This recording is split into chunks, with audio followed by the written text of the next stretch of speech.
जैसा कि हमने लास्ट एपिसोड में देखा कि ज़ियान ने मूशे को मार दिया है और अब इससे वॉल्फ मशीनरीज पूरी तरह से खत्म हो गया है। ज़ियान के साथ उसके पक्षी पर बैठकर एक बहुत सुंदर से आइलैंड पर पहुंच जाता है, जहां एक सुंदर सा घर है और बहुत सारे अलग अलग तरह के हर्ब्स हैं। इस जगह को वैली ऑफ मेडिसिन कहते हैं। असल में ज़ियान एक पॉइजनस एक्सपर्ट थी, इसीलिए वो इस जगह पर हर्ब्स कलेक्ट करने आती रहती थी। अब वो दोनों कुछ टाइम यही रुकने का डिसाइड करते हैं, क्योंकि ज़ियान को कुछ मेडिसिन कलेक्ट करनी थी और ज़ियान को यहाँ पर अपनी प्रैक्टिस करनी थी। वो दोनों अब अपना अपना काम करते हैं और ऐसा करते वक्त वो दोनों एक दूसरे के करीब भी आते हैं। असल में ज़ियान को पसंद करती थी, लेकिन ज़ियान समझ नहीं पा रहा है और वो अभी भी ज़ियान को एक दोस्त की तरह ही ट्रीट कर रहा है। ज़ियान अब ज़ियान का बना हुआ खाना खाता है और उसे काफी पसंद आता है और उसकी तारीफ भी करता है, लेकिन तभी ज़ियान को थोड़ा चक्कर आता है। ज़ियान उससे उसकी हालत के बारे में पूछता है, जिस पर वो अपने को ठीक बताती है। वो उसको डांस भी करके दिखाती है और कहती है, देखो बिल्कुल सही हूँ मैं। ज़ियान को उसका डांस बहुत पसंद आ रहा होता है, लेकिन तभी उसके मास्टर उसको याद दिलाते हैं कि उसको एक मॉन्स्टर मारना है और वो तुरंत जंगल की ओर निकल जाता है।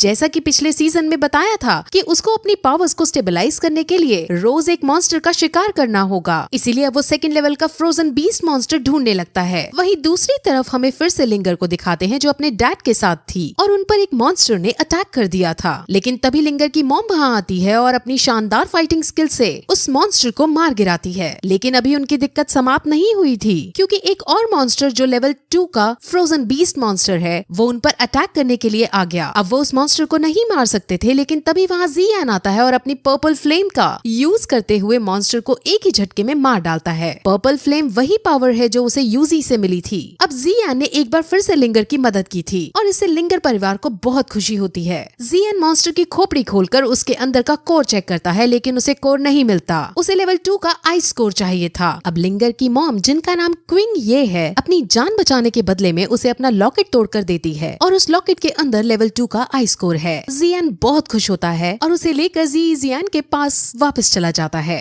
वहाँ वो ज़ियान को बेहोश हुआ पाता है और इससे वो बहुत डर जाता है। उसके मास्टर फिर उसे बताते हैं कि इसके पास पॉइजनस बॉडी है। दैट मीन्स इन्हें बचपन से ही छोटे छोटे अमाउंट में पॉइजन दिया जाता है। पॉइजन इनकी पावर को इंक्रीज करता है, लेकिन अगर कभी ये पॉइजन को अपनी बॉडी में सह नहीं पाते तो ये बीमार होकर मर भी सकते हैं। अब ज़ियान समझ जाता है कि कल रात को ज़ियान को जो चक्कर आए थे वो इसी बीमारी के सिम्टम थे। ज़ियान को सही करना चाहता था, इसलिए वो उसके होश में आने तक उसके पास बैठकर वेट करता है और जब ज़ियान जागती है तो वो कहता है कि वो ज़ियान को कुछ नहीं होने देगा और उसे इस प्रॉब्लम से निकाल देगा। फिर अगले दिन ज़ियान के सामने अपने सपने को रखती है कि वो इस पूरे कॉन्टिनेंट में घूमना चाहती है, लेकिन इस हालत में उसका बाहर जाना सही नहीं था, इसलिए ज़ियान उसे मना कर देता है और फिर वो दोनों बाहर जाकर बैठते हैं, जहाँ ज़ियान उसे रोमांटिक होकर कहती है कि मैं हमेशा तुम्हारे साथ रहना चाहती हूँ। लेकिन ज़ियान इसे मजाक में लेते हुए कहता है कि जब तक तुम सही नहीं होगी मैं तुम्हारे साथ ही रहूंगा तुम्हारी केयर करने को। अब ज़ियान इससे काफी उदास हो जाती है और ज़ियान के कंधे पर सर रख कर सो जाती है। अब फिर रोजाना की तरह ज़ियान जंगल होकर वापस आता है, जहाँ वो पूरे घर में ज़ियान को नहीं पाता। उसे वहाँ एक नोट दिखता है जो ज़ियान ने ज़ियान के लिए छोड़ा था और उसमें लिखा था कि ज़ियान के लिए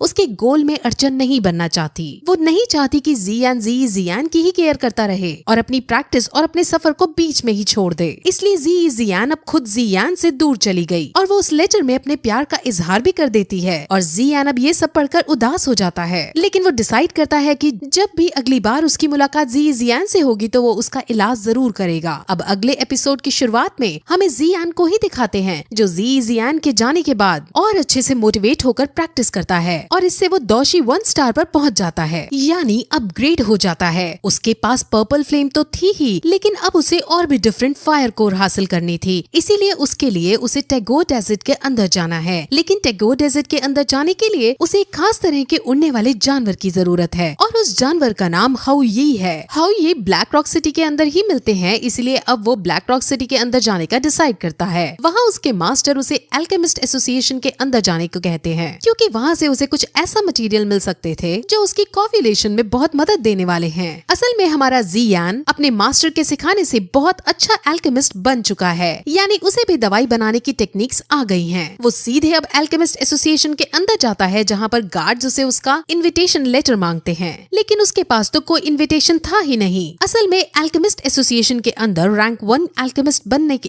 एग्जाम चल रहा था। वहीं तभी एक रैंक 4 का एल्केमिस्ट वहाँ आता है और वो इस एग्जाम का जज भी है। असल में जो जितना अच्छा एल्केमिस्ट होता है उसके पास उतनी ही ज्यादा रैंक होती है, यानी रैंक 4 का एल्केमिस्ट रैंक 1 के एल्केमिस्ट से सुपीरियर है। इसका नाम मास्टर आओताऊ है और जब वो जियान को देखता है तो वो समझ जाता है कि इस लड़के में कुछ तो खास है। मास्टर आओताऊ के साथ उसकी डिसाइपल लिनफी नाम की लड़की भी थी जो बहुत नकचड़ी लड़की है। उन दोनों के अंदर जाने के बाद वहाँ अंदर से एक लड़का निकल कर आता है जो जियान का मजाक उड़ाने लगता है और वो कहता है कि तुम्हारे पास तो इनविटेशन ही नहीं है तो तुम यहाँ कैसे आए। वहीं जियान अपनी पावर्स का यूज करके दूर खड़े होकर ही उसके बालों में पर्पल फ्लेम लगा देता है जिससे गार्ड्स बहुत शॉक हो जाते हैं और वो जियान की इस खास एबिलिटी को देखकर उसे अंदर जाने देते हैं। अंदर बहुत सारे स्टूडेंट्स थे जो एग्जाम देने आए थे। वहाँ 2 जज भी खड़े थे जिसमें से एक तो आओताऊ है और दूसरे फूलैन है। फूलैन के डिसाइपल एक जुईमी नाम की लड़की है। एग्जाम शुरू होने से ठीक पहले वो वहाँ आ ही जाती है और अब उनका एग्जाम शुरू होता है। सबको एक खास तरह की पिल बनानी थी और जो वो पिल बना देता उसको रैंक 1 का दर्जा दे दिया जाता है। अब काफी कोशिश करने के बाद अपनी अपनी पिल बनाते हैं और 1 घंटे बाद एग्जाम ओवर होता है जिसके अंदर ज्यूमी, लीफी और कुछ स्टूडेंट्स पास हो जाते हैं। और जब जियान की दवाई चेक की जाती है तो वो बहुत ज्यादा ग्लो करती हुई मिलती है, यानी सबसे अच्छी मेडिसिन जियान ने बनाई थी। अब दोनों जज जियान की तारीफ करते हैं जिस पर जियान शर्माता हुआ उनसे कहता है कि वो रैंक 2 का भी एग्जाम देना चाहता है। अब वहाँ खड़ी लीफी को ये बात हजम नहीं होती और वो उसको नीचा दिखाने के लिए कहती है कि अगर इतना ही घमंड है अपनी पावर्स का तो मैं अभी अरेंजमेंट करती हूँ। वो तुरंत वहाँ रैंक 2 के एग्जाम का सामान लाती है और उसको पिल बनाने को अब कहा जाता है। वो रैंक 2 की पिल बनाने लगता है और कुछ ही देर में वो पिल बना डालता है। अब इससे वहाँ खड़े सब लोग बहुत शॉक हो जाते हैं क्योंकि 19 साल की उम्र में ऐसा कर पाना किसी के बस की बात नहीं थी। वो सब उसकी बहुत तारीफ करते हैं, लेकिन अब जियान उनसे जीतने के बाद कुछ इंग्रेडिएंट्स चाहता था। वो कहता है कि मुझे core of rank 3 ice spirit cold fountain चाहिए। असल में इन दोनों मटेरियल्स को लेने के बाद ही जियान बाकी डिफरेंट फ्लेम्स को सहन कर पाने में सक्षम हो पाता। जजेस अब उसे एक लाइब्रेरी के अंदर ले जाते हैं जहाँ ये चीजें ढूंढने लगते हैं, लेकिन उन्हें आइस स्पिरिट कोल्ड फाउंटेन नहीं मिलता।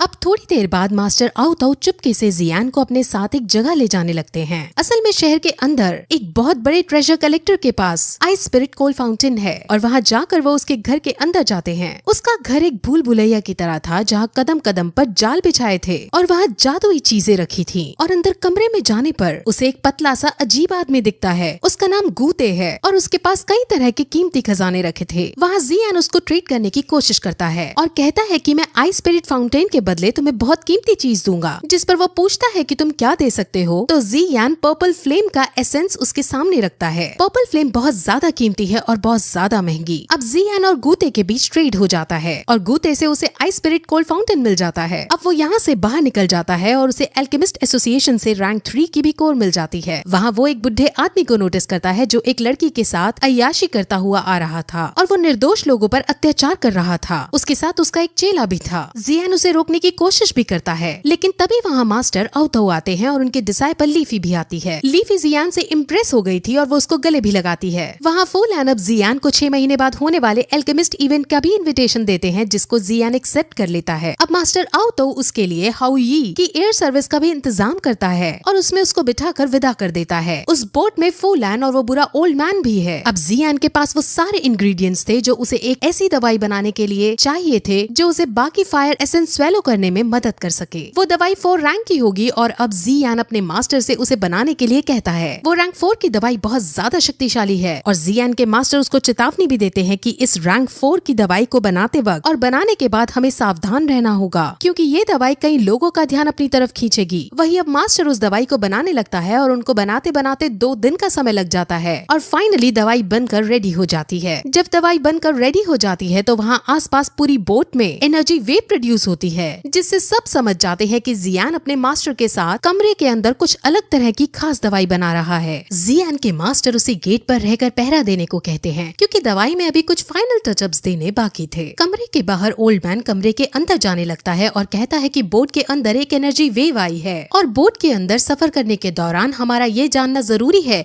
कि तुम कुछ ऐसा तो नहीं कर रहे जिससे बोट क्रैश हो सके। फूलैन भी दवाई को पाना चाहता था, इसलिए वो भी इविल ओल्ड मैन का साथ देता है। जियान उनको अंदर नहीं जाने देता और उनमें फाइट होने लगती है। जियान उन सभी पर भारी पड़ने लगता है और इसी बीच ओल्ड मास्टर को किसी तरह मौका मिल जाता है और वो तुरंत कमरे के के अंदर पहुंच जाता है, लेकिन मास्टर उससे उस दवाई का यूज करते हुए दूर से ही उठा देते हैं और उसे मार डालते हैं। वो इतनी बुरी तरह से मारा जाता है कि उसकी लाश भी डिसइंटीग्रेट हो जाती है। जियान समझ जाता है कि रैंक 4 की इस दवाई में कितनी ताकत है। वही फू लैन एक चाल रचता है। वो खुद पहले अपने चेले को जियान को मारने के लिए भेजता है, लेकिन जैसे ही चेला उसके पास जाता है वैसे ही वो खुद चेले को मार देता है और ये साबित करता है कि वो जियान के साथ है, उसका दोस्त है। लेकिन जियान के मास्टर को उसने जितना बेवकूफ समझा वो उतने थे नहीं। वो कहते हैं कि पानी में डूबते बिच्छू को बचाते वक्त वो हमें ही बाद में डस लेता है। फू लैन भी समझ जाता है कि उसका बचना यहाँ पॉसिबल नहीं है, इसलिए वो तुरंत वहाँ बॉम्ब ब्लास्ट कर देता है, जिससे वो बोट नीचे गिर जाती है। लेकिन अब फाइनली वो टैगोर डेजर्ट पर आकर गिरते हैं, जहाँ कई तरह के खतरनाक जानवर मौजूद थे। वो रात को वहीं सोने का डिसाइड करते हैं, जहाँ जियान को सपने के अंदर यूजी दिखते हैं। वो यूजी को देख बहुत खुश होता है और उसके पीछे पीछे जाता है, लेकिन वहाँ वो असल में नालैन थी। नालैन तुरंत अपने खंजर से उसको चाकू मार देती है और तभी उसकी आँख खुलती है। वो अपने मास्टर को ये सपना बताता है और उसके मास्टर समझ जाते हैं कि जियान 3 साल बाद होने वाले मैच के लिए डर रहा है। वो उसे मोटिवेट करते हैं और खुद पर विश्वास करने को कहते हैं। वो अगले दिन डेजर्ट के ट्रैवल अंदर करता है, जहाँ उसे एक शॉप मिलती है। वो शॉप एक मैप बनाने वाले की थी और जियान उस शॉप के अंदर मैप का एक छोटा सा टुकड़ा देखता है। उस मैप के अंदर एक खास तरह की फ्लेम की लोकेशन थी। उस फ्लेम का नाम प्यूरिफाइंग लॉकस डेमन फ्लेम है और अब इसे जियान लेना चाहता है। उसे उस मैप के फ्रेगमेंट का पूरा हिस्सा नहीं मिल पाता, इसलिए वो शॉपकीपर से कहता है कि इसका पूरा हिस्सा मुझे चाहिए। लेकिन वो ओल्ड शॉपकीपर साफ मना कर देता है कि उसके पास फुल मैप नहीं है। ओल्ड शॉपकीपर उसको इस छोटे फ्रैगमेंट को भी वहीं रखने को कहता है, क्योंकि वो इसे नहीं बेचना चाहता था। जियान कहता है कि मैं इसके हाई प्राइस दूंगा, लेकिन ओल्ड मैन फिर भी मना कर देता है और कहता है कि ये फ्रैगमेंट बेचने के लिए नहीं है और इसे चुराने का भी तुम सोचना मत। अब जियान कहता है कि तुम अगर मुझे नहीं दोगे तो मुझे चुराना ही पड़ेगा, जिस पर ओल्ड शॉपकीपर काफी गुस्से में आ जाता है और वो तुरंत अपनी पावर से पहले एग्जिट गेट बंद करता है और जियान पर अटैक करने की पोजीशन में आ जाता है और इसी के साथ ये एपिसोड खत्म हो जाता है।